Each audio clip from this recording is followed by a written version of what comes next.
सर्वपापस्य अकरणं कुशलस्य उपसम्पदा सचिदपर्योदपनं एतं बुद्धानशासनं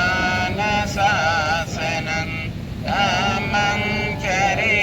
सुचरितं नतं दुचरितं चरे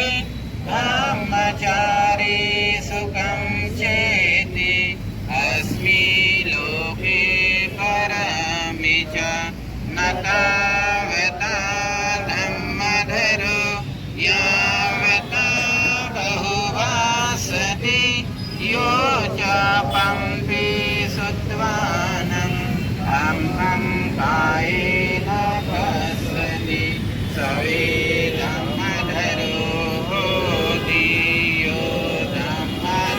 समाजति नाति मे शरणं गह्यं बुद्धो मे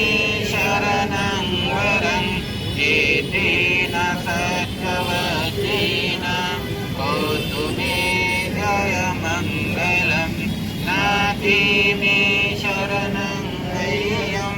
धम्मो मे शरणं वरं एतेन सत्यवचेन भवतु मे जयमङ्गलं नाति मे शरणं गह्यं सङ्घो मे शरणं वरं एतेन सत्यवचेन भवतु मे जयमङ्गलं नमो बुद्धाय नमो धम्माय नमो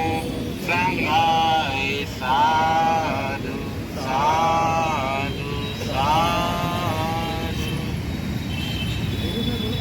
17 तारखेला पुन्हा इथे पूज्य भदंत अनागारिक धम्मपाल जयंतीचा सोहळा आणि महाबोधी महाविहार मुक्ती आंदोलन एक दिवसाचा कार्यक्रम इथे आयोजित केलेला आहे। आपल्या क्षेत्रातील तुम्ही ज्या ज्या क्षेत्रामध्ये असता त्या त्या क्षेत्रातील लोकांना कळवा आणि तुमच्या व्हॉट्सअपवर पॅम्पलेट 1-2 दिवसामध्ये येऊन जाणार आणि त्याचा चांगल्या पद्धतीने प्रचार करा आणि जास्तीत जास्त संख्येने 17 तारखेला अनागारिक धम्मपालजीच्या जयंतीनिमित्त या संविधान चौकात उपस्थित राहणं महत्त्वाचे आहे।